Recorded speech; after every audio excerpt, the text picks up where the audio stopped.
guys, I'm Diane and this is Narrow Dreams. This video is not to do with narrowboats at all. I hope you don't mind that. Those of you that saw the last video will know that we took a ferry across the Pentland Firth and went to the Orkney Islands, and I just thought I would share some of that with you. It was an absolutely amazing trip.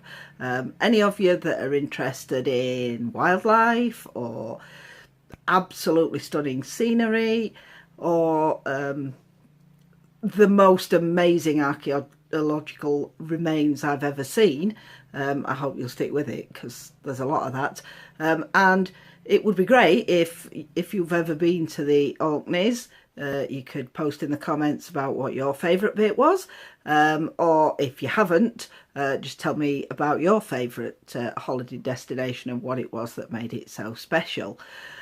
So I'm going to sort of do it. I didn't take video, so it's mostly photographs, but obviously I'll talk you through those and show you what it is. But there was so much that I thought, you know, I can't keep this to myself. I'm going to share it. It's a place I've always wanted to go. We've finally done it, and I want to share it with the world, basically. So I hope you'll keep watching. So we landed at St Margaret's Hope. First thing I saw was this sign, "Welcome to Orkney." So for those of you that are not really familiar, the Orkneys are a series of islands. The biggest one you can see is the mainland, which is where we stayed. I've actually circled the bit where we stayed.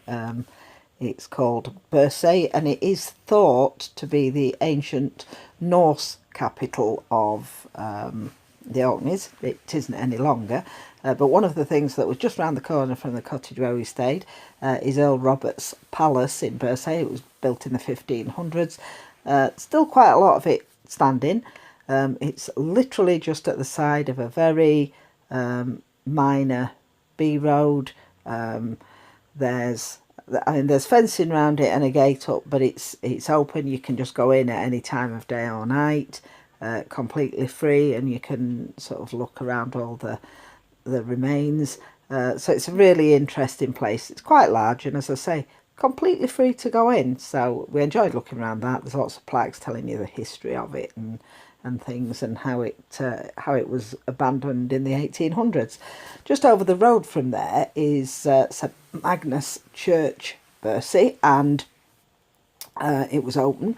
So I popped across and had a look. You can see just to the right hand side there, it's just a square grey building, as a lot of the buildings are in Orkney.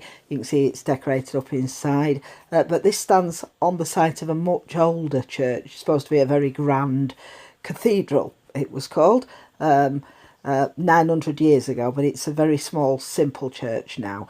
And I actually met the caretaker there, who, the most interesting part for me were these stones. There were several of them, and he was telling me that what you can see on there, they call them the symbols of mortality, and this particular design is exclusive to the Orkneys. And what you can see at the top, there's two bells, there's a coffin, and then further down the square bit, I think might have been a window into the next life sort of thing. And then there's the skull and the two bones, and at the bottom there is gravediggers' shovels, which are the symbols of mortality.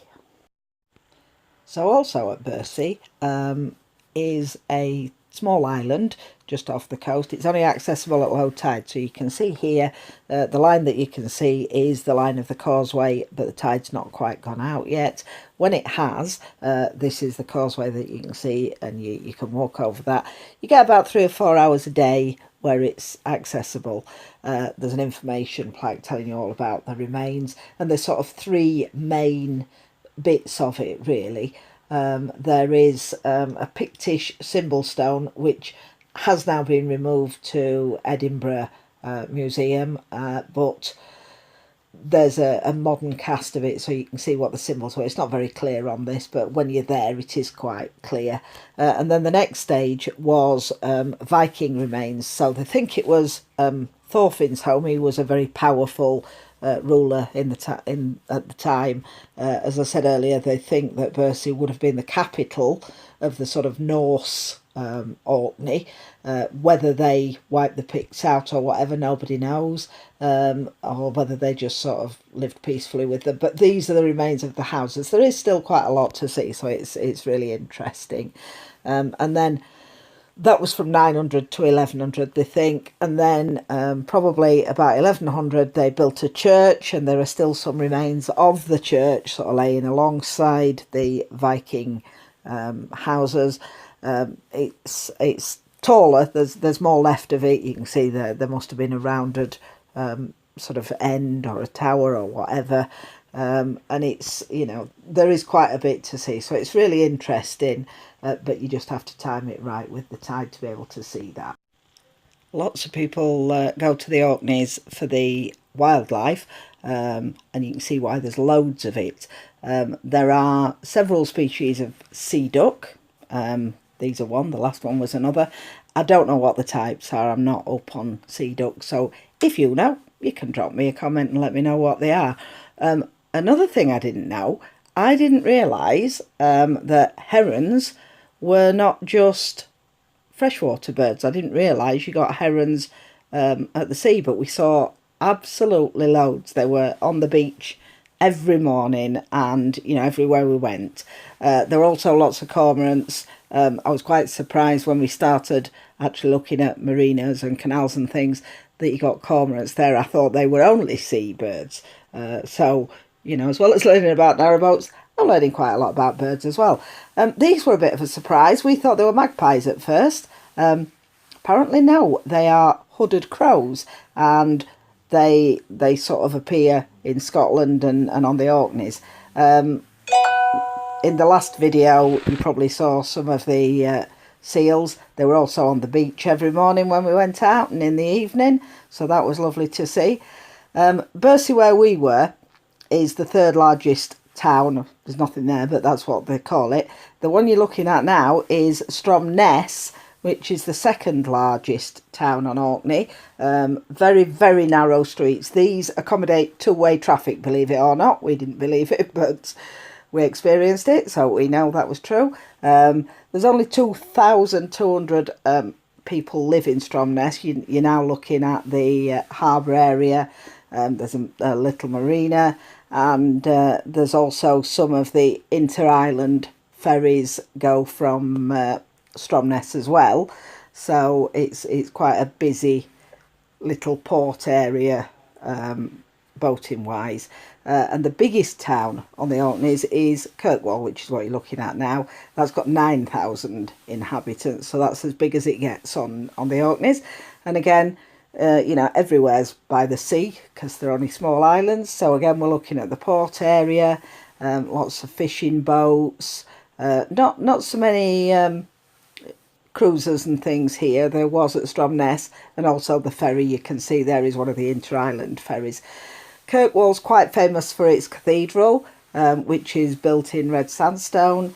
That's what we're looking at now. This is also St Magnus, like in Bursey, and this is the interior of it. It's probably not elaborate by, you know, Lincoln or York standards, but it is the most elaborate on the island. And again, we can see the stones with the symbols of mortality on. Also in Kirkwall is the Bishop's Palace, which is quite a grand building. Obviously now in ruins, but you can go in and you can actually get up 3 or 4 floors. So there's still a lot remaining. It is quite spectacular and worth a visit. When you pay for admission, I think it's about £5 to get in to see the Bishop's Palace. This that we're looking at now is the Earl's Palace on the opposite side of the road, and you can go and see that as well. There's not as much of that remaining, but it's still worth a look.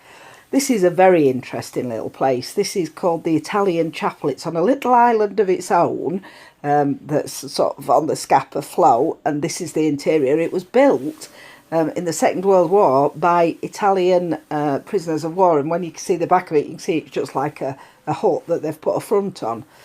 And this is Scapa Flow, And these are the remains of all the wrecks. Apparently in World War II, Winston Churchill had a load of ships sunk on Scapa Flow to stop the Germans coming in. Obviously that would have been quite significant if they'd managed to take the Orkney House. So they're still there, sticking out the water and rusting away. You can see a couple there.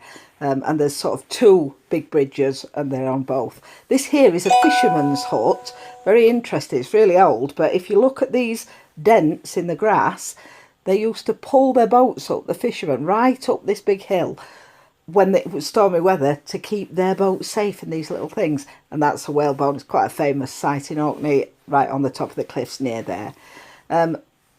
Another sort of ruined town, this is 5,000 years old, is the Broch of Gurness.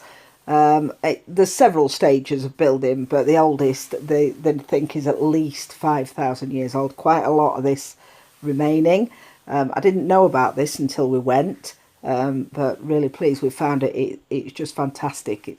Like everywhere, it's overlooking the sea, but it's just so complete. You can see how they would have lived. But Skara Brae is the most famous one. This is the one I really wanted to see, and we actually did an evening pass for this one, so that we had a guided tour. There were only 9 of us, and we were actually able to go into the houses, whereas normally you can only walk round. So we could actually go in and stand where the people stood, and you can see this is sort of stone furniture that's left. So that is absolutely stunning. If you ever get a chance to see that, it's amazing. And then there was one more village that is of the same sort of age, about 5,000 years old, and this is called Barnhouse Villagers, and it's not as complete as Skara Brae, because Skara Brae was covered by the sand and protected, whereas this wasn't as much, so there's not as much left, but it's still good. And just in front of the barn houses is the Stones of Stenness, which is what you're looking at now. That's a stone circle, obviously, not much of it remaining. And this is the circle at Brodgar. This is, again, the most famous circle in Orkney.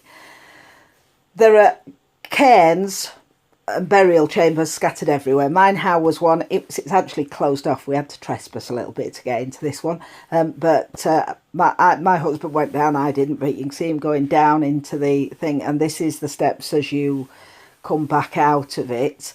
Another one was Coween Hill Cairn, up a really big hill. This is the view from the top. You can see 3 islands there in the distance. All the tombs, apart from the last one that you saw, have this crawl in.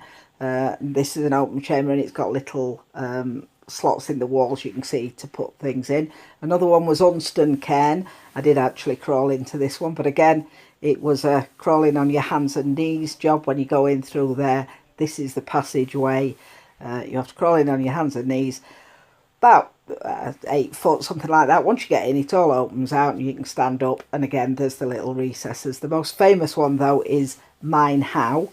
I've been to Maze Howe. This one, you can only go in if you have a guided tour, and they don't allow you to take pictures inside. So I've actually pinched some of their pictures off one of their posters. So this is some carving that's in there. This again is the slots in the wall where they would have put bones and things. And the rest of the video just shows these amazing scenery and shots around the islands.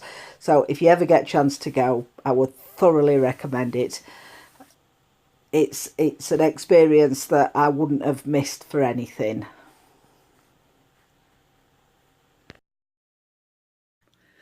Hi guys, thanks for watching. I hope you've enjoyed the video. If you have, then give it a thumbs up, please. Click like. If you want to watch the next videos in the series, then click subscribe. That would be great. You know, it means a lot to know that people are watching and enjoying the videos. And don't forget, if you've been to the Orkneys, drop a comment at the bottom to tell me what your favourite bit was, and if you haven't, tell me what your favourite holiday destination was and why. Thanks for watching. See you next time. Bye.